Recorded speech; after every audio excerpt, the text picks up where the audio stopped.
Vamos a dar un minutito para que puedan entrar los compañeros.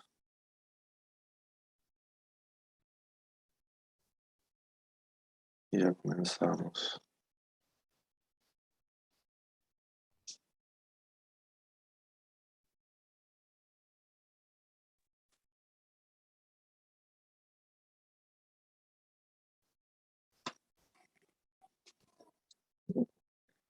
Vamos a comenzar esta sección, este bloque, también con una lectura bíblica. Vamos a leer el Evangelio de Mateo, capítulo 18, versículos 21 y 22. Si alguien lo tiene ahí disponible, puede leer. Si no,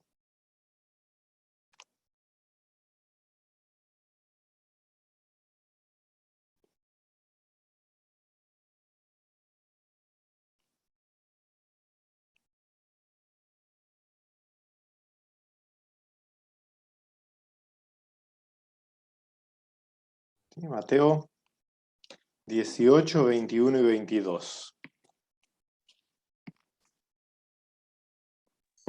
Ahí tengo yo, profe. Bueno. Dice, entonces se le acercó Pedro y le dijo, Señor, ¿cuántas veces perdonaré a mi hermano que peque contra mí? ¿Hasta 7? Jesús le dijo, no te digo hasta 7, sino aún hasta 70 veces 7. Amén. ¿No? Un texto bien conocido, el famoso 70 veces 7,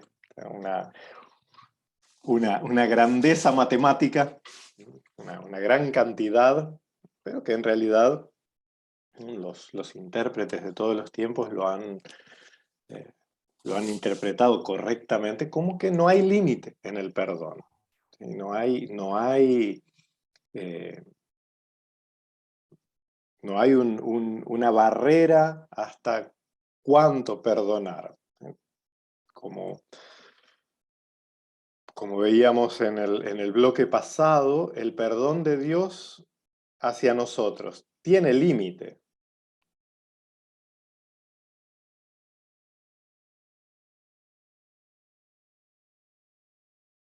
¿Hay algún punto donde Dios deja de perdonar?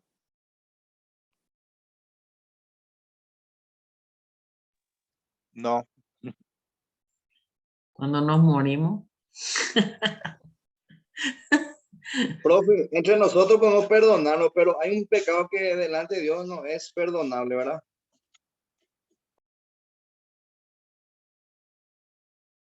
El pecado imperdonable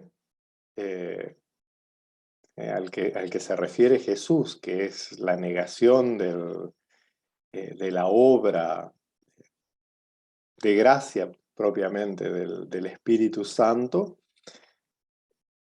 es algo que a nosotros no nos atañe en realidad, porque eh, el solo hecho de preguntarnos por ese pecado ya nos coloca fuera de ese pecado.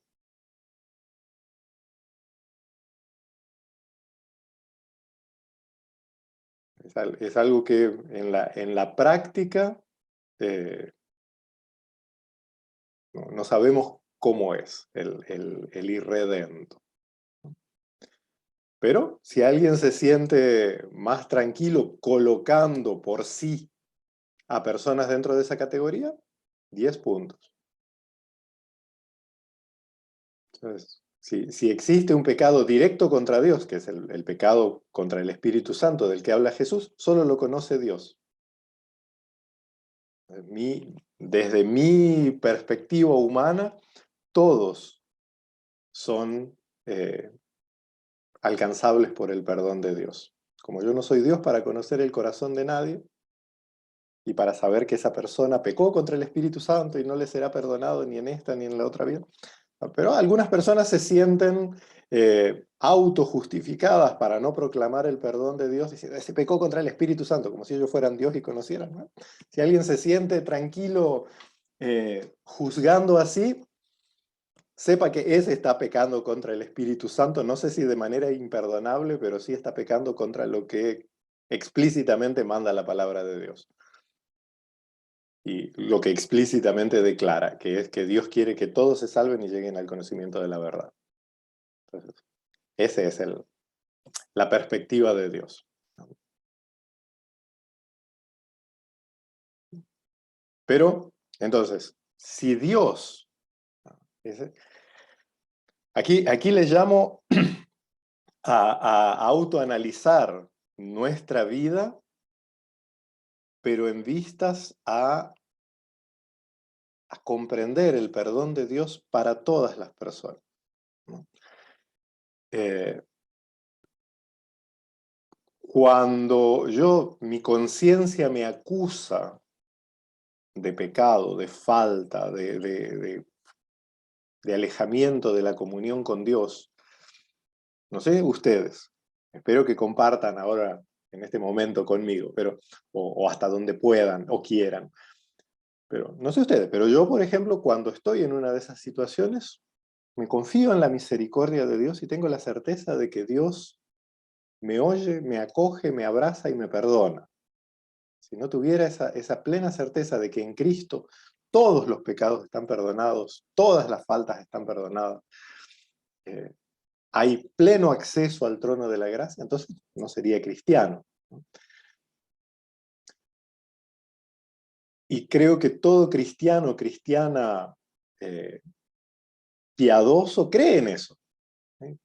Cree en la paternidad y en el amor incondicional de Dios, o por lo menos lo proclama.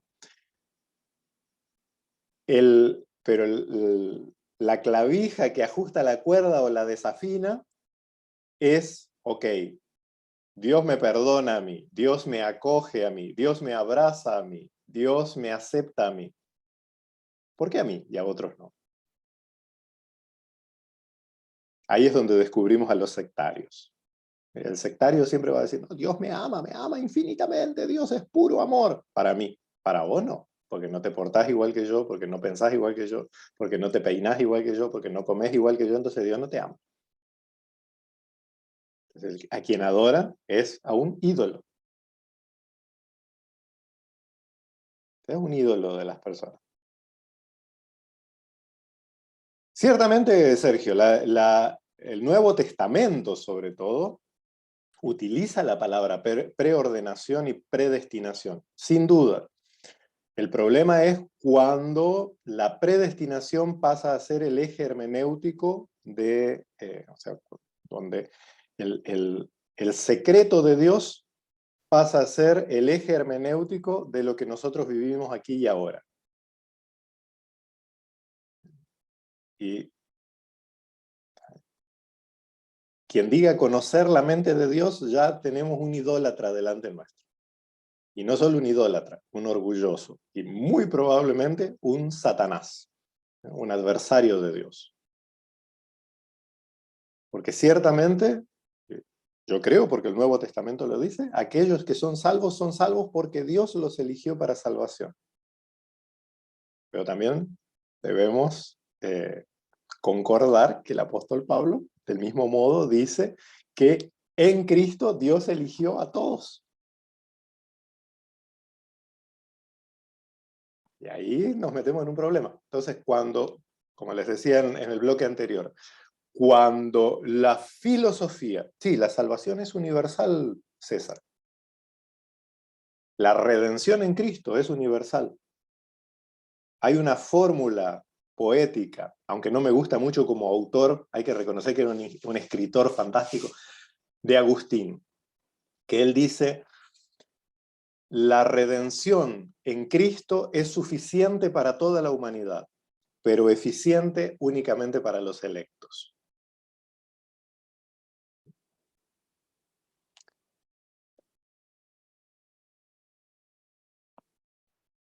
Así es, Sergio.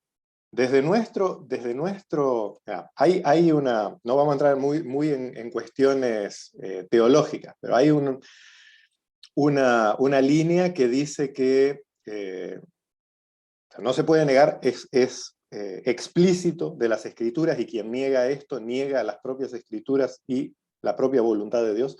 Nosotros somos salvos por la predicación de las Escrituras. Ese es el instrumento, ese es el medio instrumental de Dios. Dios no salva a nadie ajeno a la proclamación de su evangelio. No hay. La predestinación mecánica que hablan hoy algunos tops pseudoevangélicos, ¿no?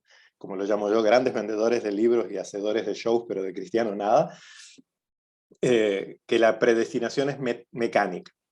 Y la palabra de Dios es totalmente contraria a eso. Nosotros somos el instrumento del Espíritu Santo, es la proclamación del Evangelio, porque nosotros debemos creer en la obra realizada por Cristo, y solo, o sea, el famoso otro lero, que a ese sí nos gusta discutirlo porque lo dicen de otra iglesia, pero predica el Evangelio, si es necesario, con palabras. O sea, otra tontería. El Evangelio solo se puede predicar con palabras, porque es contar lo que Cristo hizo, no lo que vos hacés, ni lo lindo que te comportás, ni nada. El Evangelio es solo lo que Cristo hizo. No hay nada tuyo en el Evangelio. ¿Ah? Ahora bien, algunos para poder escaparse de eso y seguir con su mecanicismo, dicen, no, pero lo que hace Dios, el Espíritu Santo, es iluminar nuestro entendimiento para entender la verdad de la palabra. Y la Escritura no dice nada de eso. Lo que dice la Escritura es que los que creen, toda gracia es inmerecida, por eso es gracia. No existe gracia merecida, si no, no es gracia. Pero en fin, el punto es que muchos sostienen, y acá volvemos al perdón, muchos sostienen que entonces es una iluminación mágica del Espíritu Santo que te hace entender misterios que otros no entienden. Y eso es tonto. Lo que las Escrituras no tienen ningún punto racional, de racionalismo me refiero, ningún punto filosófico. Y por lo tanto el creyente como el incrédulo entienden lo mismo. Por eso es palabra externa. Nosotros leemos Génesis 1. Dice, en el primer día Dios creó la luz, en el segundo día separó las aguas, en el tercer día. El creyente dice, amén, Dios creó. Y el incrédulo dice, qué tontería, ¿cómo Dios va a crear en 7 días? Los dos entendieron lo mismo, no hay diferencia en el entendimiento. Los dos entendieron que Dios creó el universo en 7 días. Uno cree y el otro no cree. No hay diferencia en el entendimiento. Lo mismo el Evangelio. Cristo murió por nuestros pecados según las Escrituras, fue sepultado y resucitó al tercer día según las Escrituras.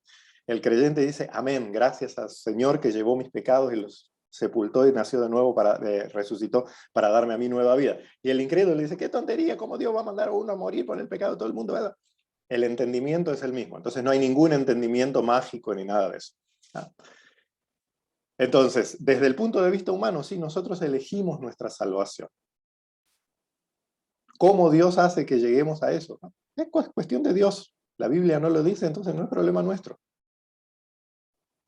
Pero el eje hermenéutico cristiano es Cristo y su obra. Cualquiera que tome cualquier otra cosa, por ejemplo, los católicos romanos toman la iglesia como institución. La iglesia no es medio de salvación, somos los salvos que nos reunimos convocados. Los reformados toman la predestinación. La predestinación y la gloria de Dios no son el eje hermenéutico del Evangelio. Es la obra de Cristo, y así sucesivamente. Y ahí volvemos. ¿Cuál es el mensaje? El perdón de pecados. La voluntad de Dios para los seres humanos es reconciliarse con Él.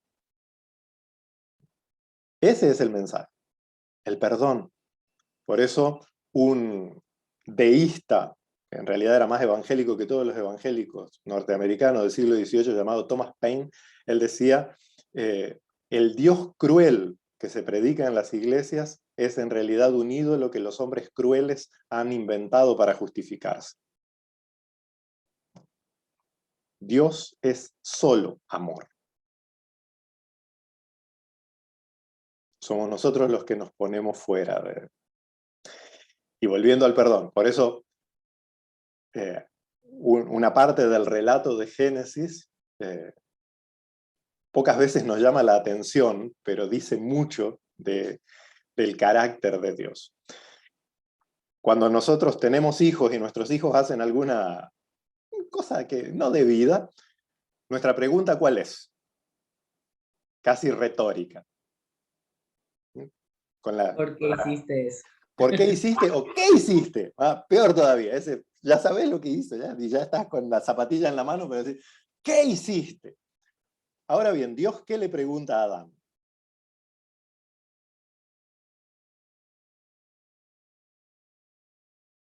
¿Dónde estás? El problema de Dios no es nuestra maldad, no son nuestros hechos. El problema de Dios es que nos alejamos de Él. Eso, la voluntad de Dios, todo el mensaje del Evangelio es. Es una cuestión de posición de nuestra vida. Y la voluntad de Dios es siempre perdón, es siempre reconciliación. Para eso Dios envió al Hijo al mundo. Para reconciliar consigo al mundo. Hace unos días Sí, adelante. No, y volviendo nomás a esto de la predestinación o no predestinación. No es para todos los que aceptan su perdón. La salvación.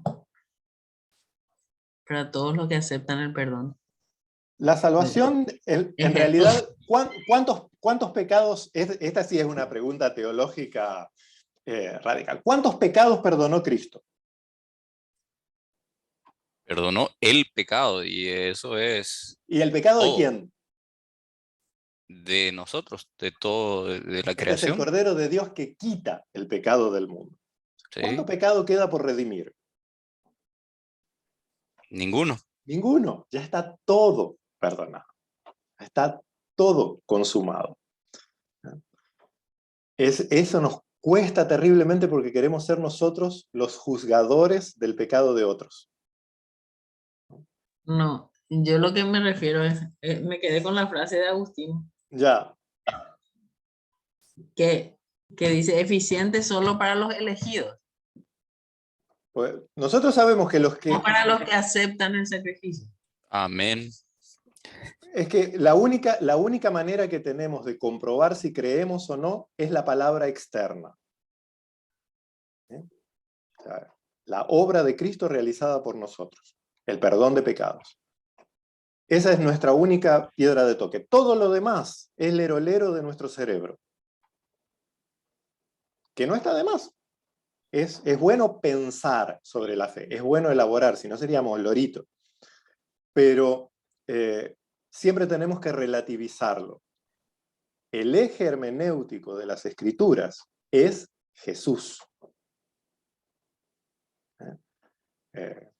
Y la maravillosa respuesta de Jesús a Felipe: Señor, muéstranos al Padre. Felipe,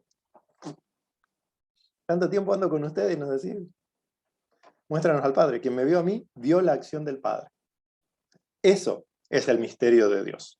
El misterio de Dios es Cristo, no es la predestinación, no es la gloria eterna, no son si cayeron ángeles, si no cayeron ángeles, si los ángeles tiran con ondita o no, si David medía 3 metros o no. Todas esas son tonterías que creamos nosotros. El misterio de Dios es Cristo. Colosenses capítulo 2, versículo 9. Para que sepan nuestro conocimiento del misterio de Dios, el cual es Cristo. Y el misterio de Cristo es nosotros, los redimidos. Eso es toda la revelación de Dios, se centra en perdón. Ese es todo el propósito de Dios, reconciliar consigo mismo a todos para ser todo en todos. Por eso, a mí me parece que esta frase No, por eso te digo, doctrinalmente, contradice. me parece tirada de los pelos, pero como cita es muy linda, ¿no? Porque no se puede negar con las Escrituras de que todos los pecados del mundo ya fueron perdonados en Cristo. A los ojos de Dios no hay pecado por perdonar. Todos, inclusive los que a nosotros no nos gustan. También los que nos gustan y por eso no son tan pecados. Todos están perdonados. Y eso es lo que debemos anunciar. El resto ya es negocio de Dios. citando a mi siempre admirado Lutero, pero Lutero decía, nuestra misión como cristianos es llevar el evangelio de la escritura a los oídos al corazón, es misión del Espíritu Santo. Nosotros no cortamos ni pinchamos en eso. Pero esa libertad solo se puede dar cuando yo mismo soy consciente de haber sido perdonado. Si yo no soy consciente de haber sido perdonado, si es de guau nomás, que digo, ay sí, yo era tan pecador, te acepto, Señor. Pero en el fondo digo, eso debo decir para parecerme con el publicano. El publicano es la peor tentación farisea de todos los cristianos y cristianas de toda la historia. Porque decimos una frase, ay, yo pecador, indigno, y eso ya me justificó. Entonces Dios me justifica porque yo dije esas palabras, no porque Él quiere. Esa es la trampa constante de nuestro corazón. Entonces, el disfrazarnos del publicano arrepentido también es negar la gracia de Dios. La gracia de Dios es libertad. Yo no merecía nada y Dios me lo dio. Entonces, ¿qué problema hay con repartirlo con todo el mundo? Si no es mío. Yo no soy el dueño. Yo no lo compré. Lo compró el Hijo de Dios con su sangre. ¿Cuál es el problema en repartirlo con todo el mundo? En dejarlo correr. Y la esencia entonces es el perdón de pecados. Todo el resto de cosas solo sirven si están centradas en la obra de Cristo. Todo lo demás es accesorio. Todo. Porque todo el plan de Dios se centra en Cristo y su obra. Cuando nos olvidamos de eso, estamos predicando cualquier cosa, haciendo filosofía, a veces hasta bonita, pero predicar el Evangelio ni a palo.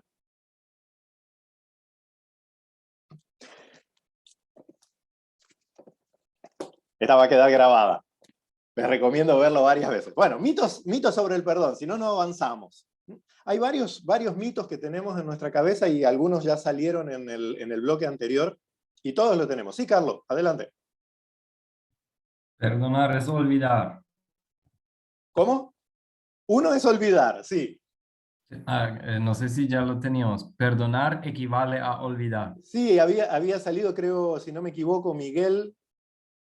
Miguel lo había como dejar pasar algo sin darle bola. Luis había mencionado perdón como olvido, como uno de los conceptos. Y vamos a ver esos, ¿sí? Porque este es de un poeta que ahora no recuerdo cómo es, pero el dolor cura la herida, pero no borra la cicatriz. Esa. Eso, Sergio. El perdón como un sentimiento. O sea, el perdón es una actitud activa. Y es cierto lo que puso Sergio ahí en el chat. Yo no siento perdonar, o siento el perdón. Pero los sentimientos van y vienen con el viento. En cambio, el perdón es una actitud activa. También perdonar, permitir todo, que te pasen por encima, que era lo que mencionaba Mabel. Y no es eso. Eso es ser pusilánime, es dejarse usar. El perdón promueve la transformación de todas las partes involucradas. Y a eso vamos. Entonces, lo que el perdón no es, mitos sobre el perdón. ¿Por qué no perdonamos? Gran parte de la dificultad que entraña perdonar a los demás se debe a que no nos hemos perdonado a nosotros mismos. Pero aún más importante, muy pocas personas comprenden verdaderamente la naturaleza y el significado del perdón. Por el contrario, nos engañamos con todo un montón de conceptos erróneos o mitos sobre lo que significa el perdón y ser perdonados. En vez de liberarnos para perdonar, nos quedamos atados y paralizados porque creemos que perdonar significa tener que hacer, ser, sufrir o creer algo que no podremos aguantar. He aquí 13 de estos conceptos erróneos más comunes. No puedo perdonar porque no puedo olvidar. Si perdono a alguien sin sentirlo de verdad, me comporto como un falso. Algunas personas no merecen ser perdonadas. Si perdono, eso significa que tendré que confiar de nuevo en esa persona. Pedir perdón implica decir, estoy equivocado y tú tenías razón. Perdonar a alguien le deja las manos libres para que vuelva a repetir lo que hizo. Perdonar y pedir perdón son señales de debilidad. Necesito estar enfadado para sentirme a salvo. Si perdono, estaré desamparado e indefenso. Si renuncio a mi enfado, la persona quedará impune. Las personas que se aman no tienen que pedir perdón.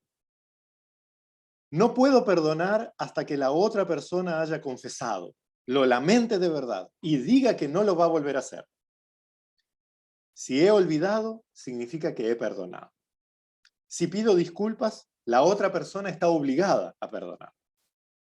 ¿Tienen sentido alguno de estos mitos? Si es así, vamos a respirar tranquilo y vamos a ver que no es tan así, ¿no? El autor, Desmond Tutu, a ver que lo encuentro, aquí está. Él hizo un cuadro en el libro que él llama de cuatro caminos o caminos cuádruples del perdón. Camino cuádruple.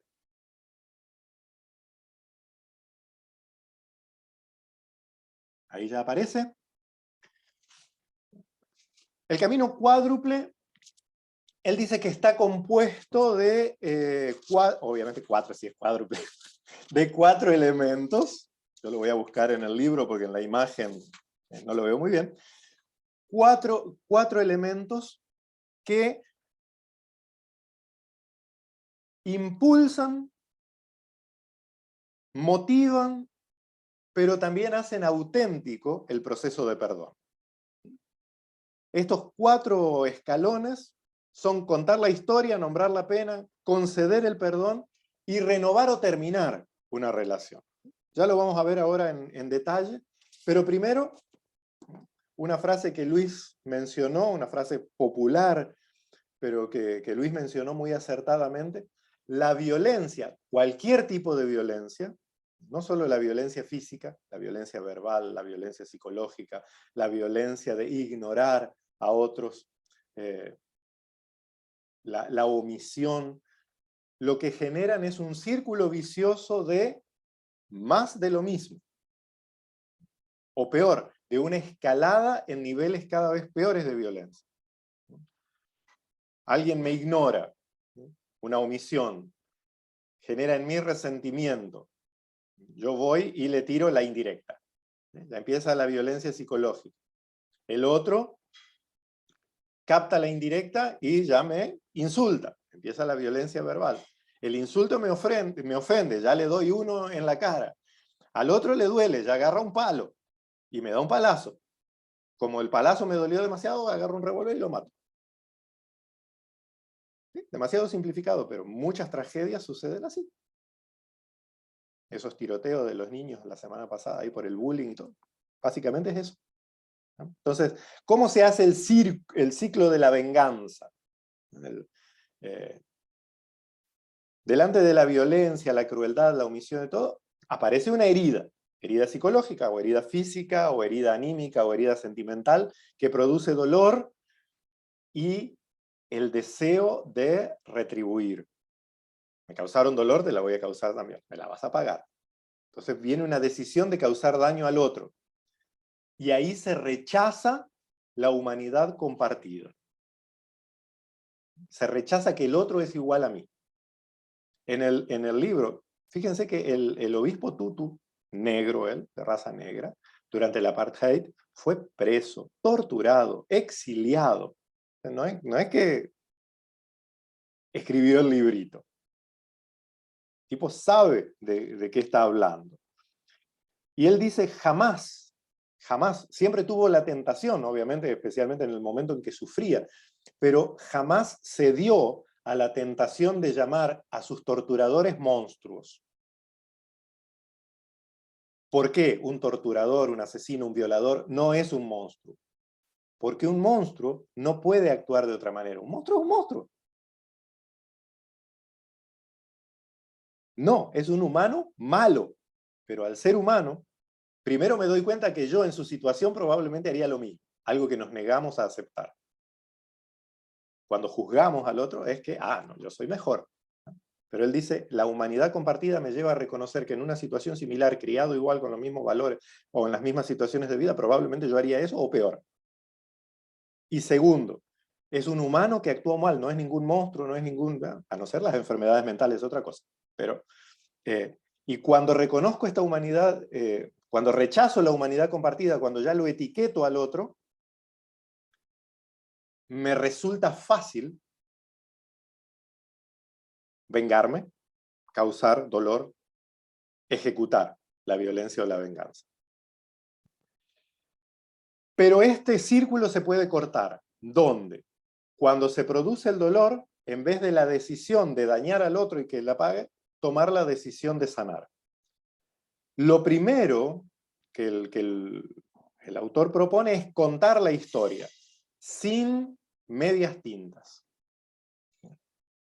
Si alguien te dañó, decirle, vos me dañaste así, vos me dijiste tal cosa. ¿Recuerdan en la clase de teorías de consejería, los que asistieron a ella? En una de las clases les cité a Dietrich Bonhoeffer, que él, en un libro llamado Vida en Comunidad, que les recomiendo conseguir, se puede descargar de gratis también, si no lo tienen, se los puedo enviar yo. Piratear. Piratear, claro. Que en ese libro él decía, el primer servicio que prestamos en la comunidad cristiana, que prestamos en la iglesia, es escuchar.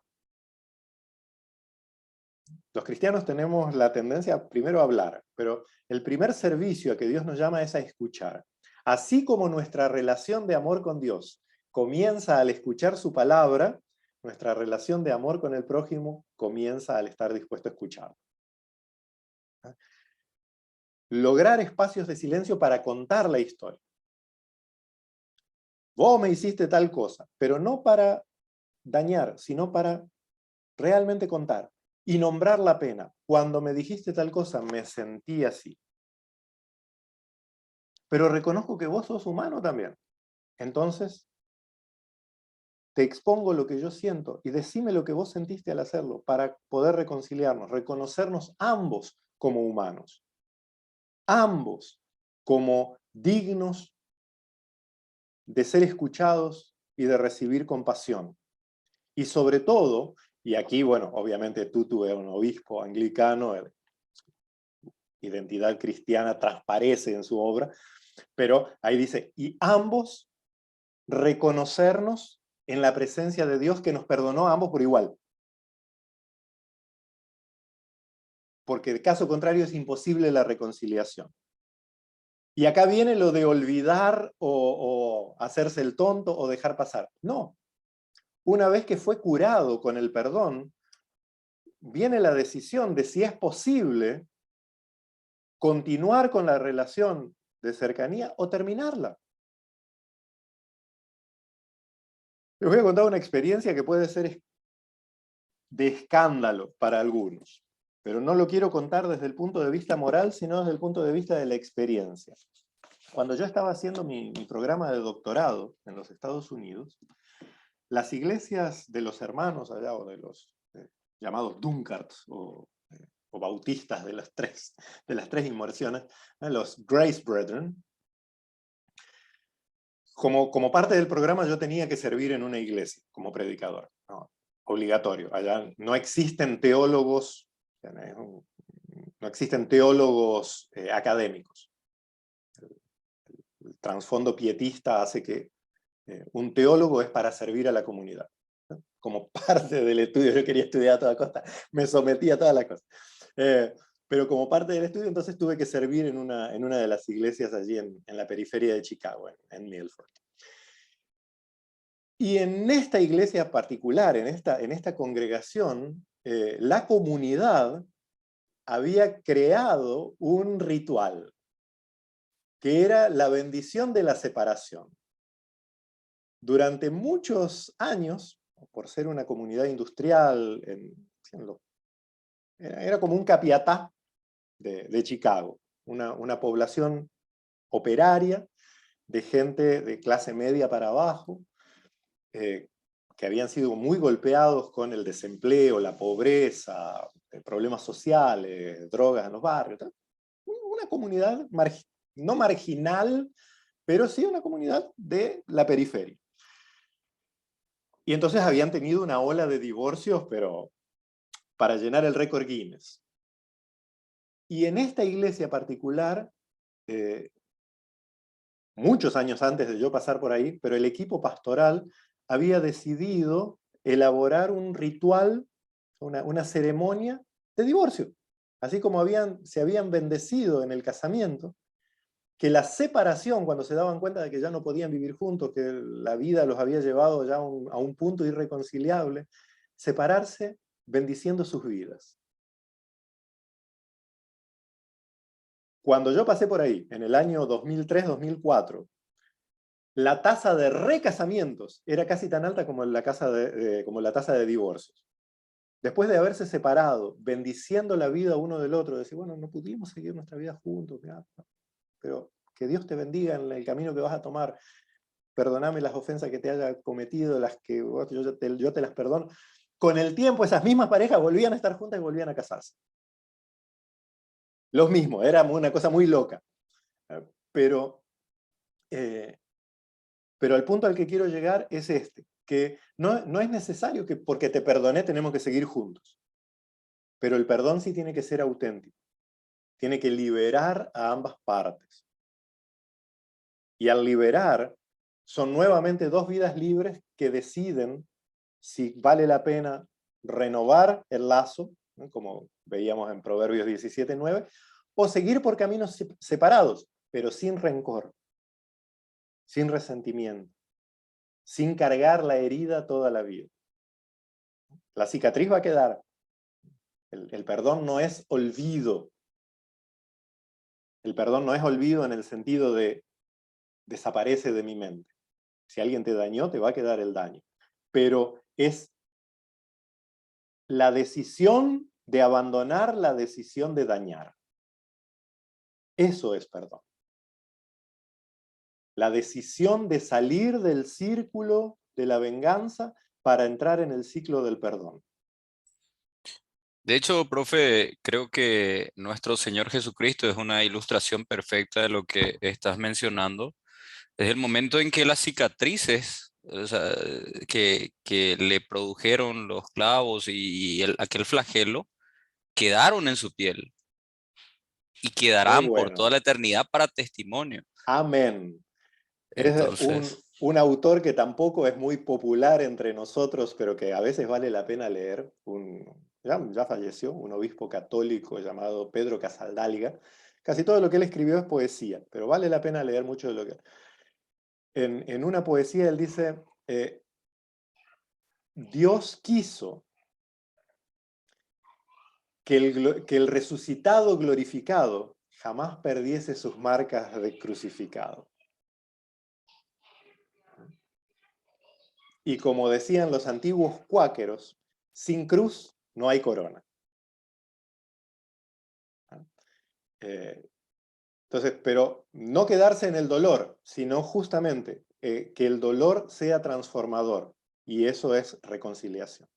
profe, antes de cortar y justamente Sí, hablando del perdón y el sufrimiento, y creo que ya a la vuelta me vas a responder, claro. diferencia entre esto que estamos tratando y la resiliencia. Ese, Para te el lo contesto próximo después capítulo. porque yo soy anti-resiliencia. Por eso, quiero saber por qué. Después les voy a pasar este gráfico y partes del libro. ¿Sí? Pero se puede descargar, creo que Carlos lo mencionó, pero se puede descargar, está libremente, solo hay que buscarlo con paciencia. Dale, profe. Vale, nos vemos 20:30.